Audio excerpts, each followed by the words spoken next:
Hello students, welcome back to my channel. So we are starting a fresh new chapter today, which is chapter 6, basic concept of object-oriented programming. So as you would have observed that I have skipped the chapter 5th, which is review of C++. Now there are mainly two reasons for this.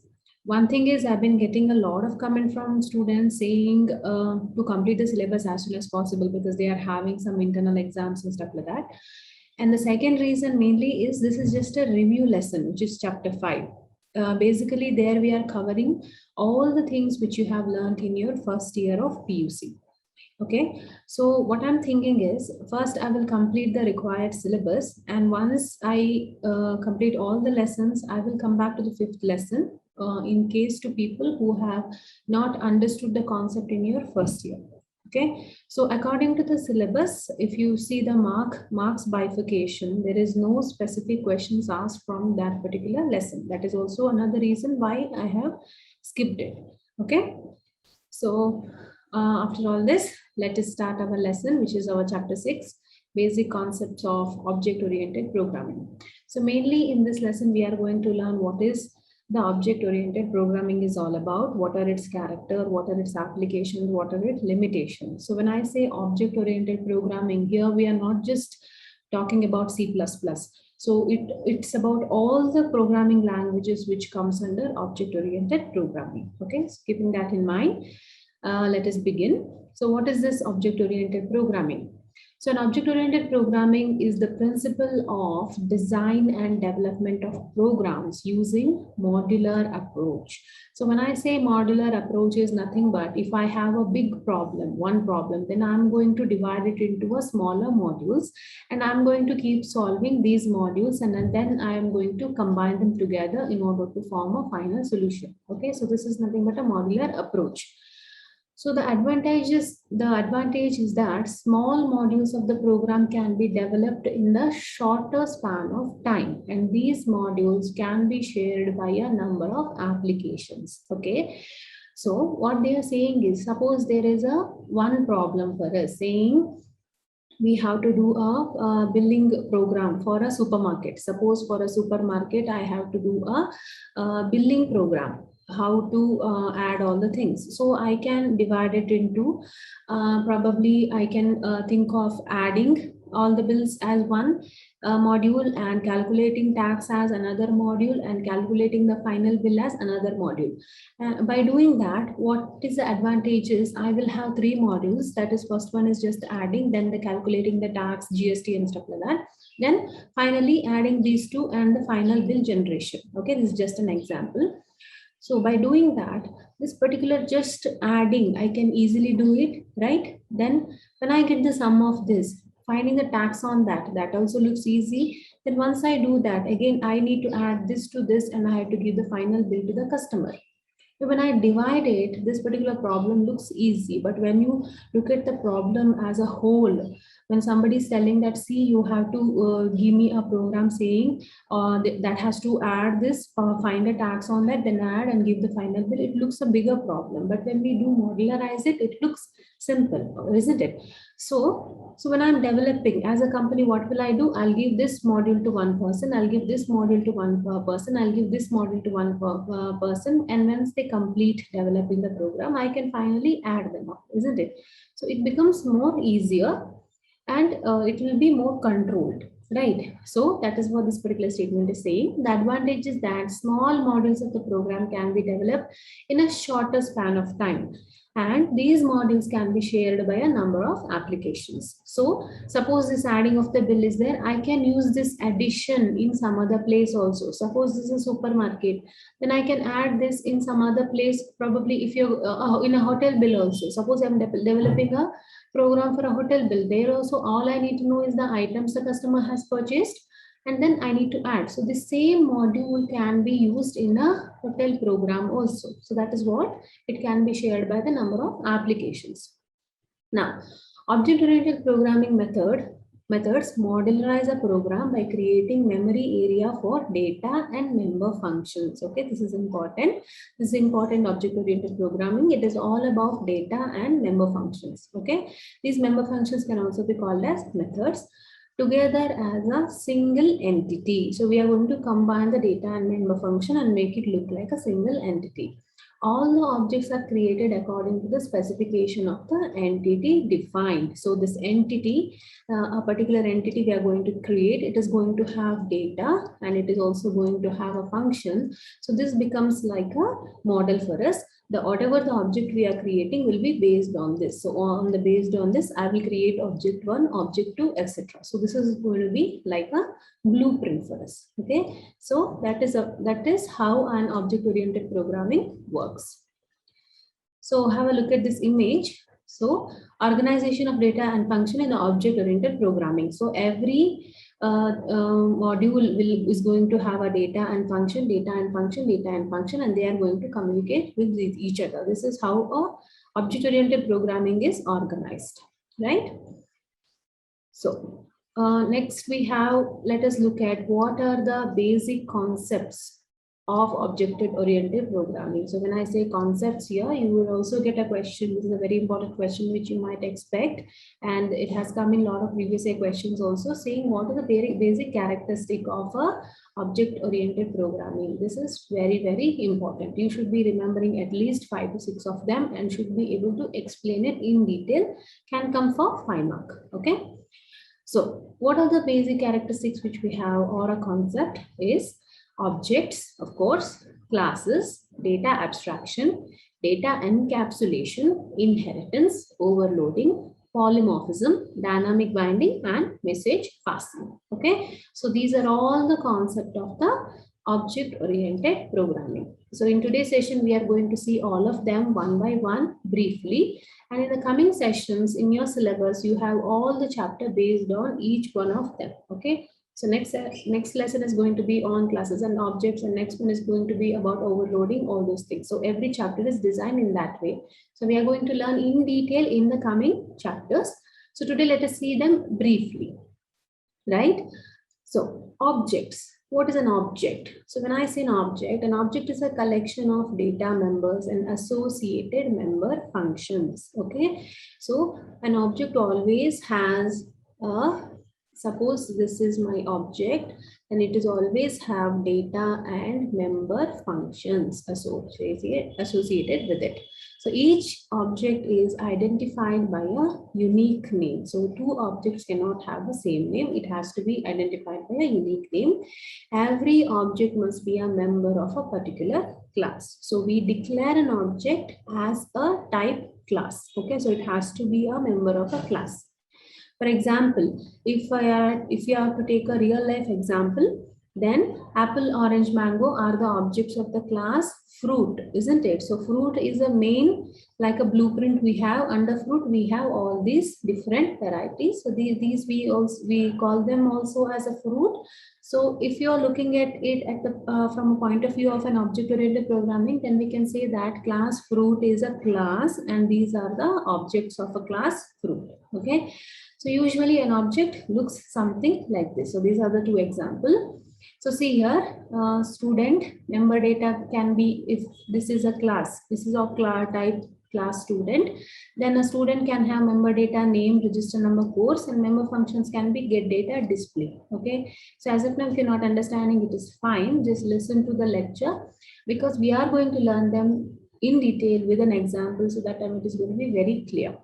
Okay, so member data are just a declaration, like a variable declaration, what we do, and the member functions are nothing but the functions which operate on these data, right? So that is how a student class look like. Similarly, if it is a teacher class, what are the things we can have? We can have name, subject, course, and the member functions can be get data and display. Get data is nothing but it will take the data from the user, and display is nothing but it is going to output the details of the teacher. Okay, so these are the two examples for objects. So these are the members which our object will have, right? So this is about object. So next we have classes. What is a class? So when we said that object is of type class. Now what is this class? Classes are user-defined data type. A class can hold both data and function, okay? So whenever we are saying an object or a class, you should remember it is nothing but the combination of data and function. This you should always remember, okay? So classes are like a blueprint for an object. So whenever we have a blueprint, we can create how much ever products possible, isn't it? So that is what happens here. Classes declare a certain type of data members and the member functions, and whenever we create objects using a classes as a type, then those objects are also going to have the same data and functions, right? So it will have functions and data. So classes we declare it only once, wherein which using that class we can declare how much ever possible objects we want, right? So that is about classes. Next feature what we saw is data abstraction. So what is the meaning of abstraction? Abstraction is nothing but hiding. Okay, so what is it? Hiding in object-oriented programming. So data abstraction permits the user to use an object without knowing its internal function. So I told you that whenever we have a class, something like this, I can have a class like this. Suppose the name of this class is class student. Okay, then whenever I am creating in the main, I'm creating a object. So what I can do, all I need to know is the name of the class. Then I can directly declare an object like this. So this becomes an object. But when declaring, I need not know what are the functions, what are the data that are available. I need not know the code exactly. So that is what they are saying. We can directly declare a object. So data abstraction permits the user to use an object without knowing its internal working. So we are not showing the internal working entirely, how it works. All he needs to do is create a object. Now, abstraction refers to the process of presenting essential features without including background details or explanations. So that is what, once again, all you need to know is a class name. You can create an object using that. You need not know what exactly code are written in the functions which are under the class. Okay, if you have a get data, all you need to do is use s1.getData, and you can use that function, and you know that get data is to take the input from the keyboard, isn't it? So as and when you're running, it is going to ask you the required details and you can enter. So you did not know the code entirely. All you need to know is how to create an object.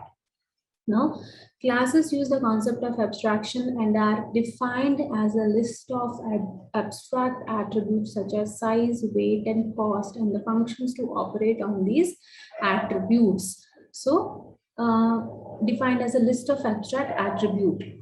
Okay, so it will have a different types of attributes. By attributes, I mean the different data, and it will have different member functions. So basically, in all these three statements, we are saying the same thing, that abstraction is nothing but hiding the details, the entire detail a user need not know. So that is achieved in our object-oriented programming using classes and objects, right? Next, data encapsulation. Now, what is this data encapsulation? Data encapsulation combines data and functions into a single unit called as class. Now, when I say encapsulation, like we usually see capsules, how it is, it encapsulates some medicine inside it, isn't it? Similarly, data encapsulation is combines the data and functions, data and methods. So when I say methods, it is also means functions. Okay, so this is the characteristic of an object-oriented programming, where we combine the data and methods together in one object. Okay, so data encapsulation will prevent direct access to data. So we will not be accessing data directly. We will be using only the methods. Through methods, we are going to access the data. Now, data can be accessed only through the methods present inside the class. The data cannot be modified by the external non-member function of the class. This is another important feature. If you are declaring a class, whatever the methods are there inside the class are called as a member functions. If at all there is another class and the member functions of those class cannot access the data here. So one class data cannot be accessed by another class data. So here we are providing security, isn't it? So data encapsulation enables data hiding or information hiding. So because of this, we don't have to show all the details to the user. So this is serving the data hiding or the information hiding feature. So this is a very main feature of our object-oriented programming, right? Next, we have inheritance. So what is this inheritance? Inheritance we usually see where in our normal life we see property inheritance or something like that, isn't it? So somewhat like a same feature we are going to use here. The process of forming a new class from an existing class is known as an inheritance. So we are going to have one class and we will create another subclasses to that. The object of one class acquire the properties of another class through inheritance. Okay, so this becomes a base class like a father, and this becomes a subclass. Okay, or also called as a derived class. So this becomes like this will be a son, this will be like a father. So depending upon the access specifiers and stuff like that, that in detail we are going to learn in the coming lessons. But as of now, remember, this particular subclass or a derived class can have a certain feature of this one, that is the base class. Now, existing class is known as a base class, which is this one. This is called as a base class. And the new class is known as derived class, which is this one. This is called as a derived class. Derived class, these both are derived class from this base class. So this is an inheritance property. We are going to learn again in detail about this in an entire chapter is dedicated to this particular feature that we are going to see. But as of now, remember, inheritance is nothing but deriving more classes from an existing class. Next, we have overloading. Now, what is this overloading? Overloading allows objects to have different meaning depending upon the context. There are two types of overloading, namely operator overloading and function overloading. So overloading, usually we say one name, many form. Okay. So an operator can have one name and it can have many forms. Similarly, a function can have one name and many forms. Now, what is the meaning of that? When an existing operator operates on new data type, it is called as operator overloading. For example, if I have to say plus, we can use this as an addition. So if I'm saying 2 plus 4, isn't it? This becomes an addition. Similarly, if I'm saying A plus B, this becomes, if I can use the same thing as an OR operator. So this can be a Boolean operator also. So I have a one name, but I have different forms, isn't it? So when an operator behaves like this, it is called as operator overloading. Similarly, function overloading. How do we achieve that in object-oriented programming is, suppose I am having a function sum, okay, where I'm not taking any parameters. Similarly, I might have a sum program where I'm taking two parameters to add, isn't it? Now here, when a compiler is compiling, it will compare the parameters and it will call the respective function. It will not throw an error, though we have two functions with the same name. Now this is called as function overloading. This is a special feature of object-oriented programming where it will not throw any error, but it will compare the parameters and accordingly it will call the respective function. Okay, that is why we say one name, many forms. So function overloading means two or more functions have the same name but differ in the number of arguments or data type of the arguments. Okay, just like we discussed. Therefore, it is said that function is overloaded. So this is all about overloading. Next, we have polymorphism. What is polymorphism? It is the ability of a function to have same name and multiple form. Okay, so just now we saw this. Where did we see? We saw it in overloading. So polymorphism is achieved by overloading. Okay, so the appropriate function is called automatically by the compiler depending on the number of types of the argument. So if there are two functions with the same name and different type of arguments, the compiler is going to compare the arguments and it is going to call the respective functions. So when an operator behaves differently based on the operands, then it is said to be operator overloaded. Similarly, when the same function is used for multiple tasks in the same program by changing the argument type and the number, it is known as a function overloading. Okay, so this we have already seen in overloading. That is also a feature. Polymorphism also is a feature. Only thing is that the polymorphism is achieved using the overloading of function or operator, right? So this is about polymorphism. What is the dynamic binding? So when I say dynamic binding, We have two types of binding which happens when we are running or compiling. One is called as a static binding. This happens during the compiling of a program, and another one is called as dynamic binding. This is called happens during the runtime. The another name given for these two are, this is called as early binding and this is called as a late binding. Now, what is this binding? Whenever we are calling a function, we are creating an object and we are calling a function. Suppose I'm calling sum, isn't it? So I'm saying s1 dot sum, where s1 is my object, and I have a code for the sum saying a plus b, right? So whenever we are running a program, whenever it encounters this particular line, this one is going to call the code or execute the code, isn't it? So this particular link which happens is called as binding. So when this binding happens during the runtime, it is called as dynamic binding, and then when it happens during the compile time, it is called as a static binding. So dynamic binding is one of the feature of the object-oriented programming. So binding is a process of connecting one program to another. Dynamic binding means code associated with the procedure call. So when a procedure is called, it associates itself with a code, right? Procedure call is known only at the time of program execution routine. So when it happens during the runtime, it is called as dynamic binding, right? So the last feature of the object-oriented programming which we are going to learn is message passing. Now, what is this message passing? The process of data in the object-oriented programming is carried out by sending messages to objects. So a message for an object is a request for execution of a procedure. So whenever we create an object S1, it can be S1, S2 or something like that using the class name whenever we declare. When these two objects communicate with each other, they pass the data, then that process is called as message passing. Okay. The request will involve procedure in the receiving object and that generate desired result. Okay. So whenever we using these objects, suppose I'm calling a function, we can be passing the parameters. So using this object, we are passing the values and that particular function is going to create or generate certain result, isn't it? So that is what we are talking about.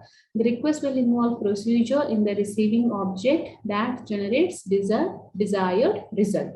So message passing involves specifying the name of the object, the name of the function, and the information to be sent. So here I have not used any parameters. Suppose if I'm passing certain parameter, okay, 2,3, then this will be 2 plus 3, isn't it? So here what we are doing, using the object and the function, I'm going to call a particular function code, and there I am also passing certain value, isn't it? So our object which is being used in order to pass certain value, such process is called as message passing, right? So that's all in today's session, students. So we have seen introduction to the object-oriented programming. We saw the list of characteristics or the concept based on the object-oriented programming, and also we saw them in detail, like one by one we have seen what is the meaning of each of the characteristics, right? So that's all in today's session. Thank you for watching. Keep learning and take care.